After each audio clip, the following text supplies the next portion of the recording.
at tinatawag na tayo ng bundok. Hey!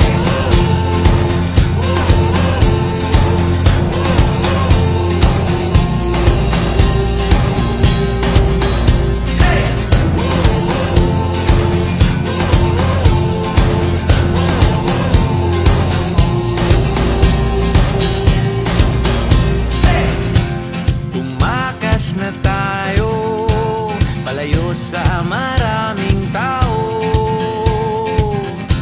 tumiwalay at magtago sa maingay at malabong mundo.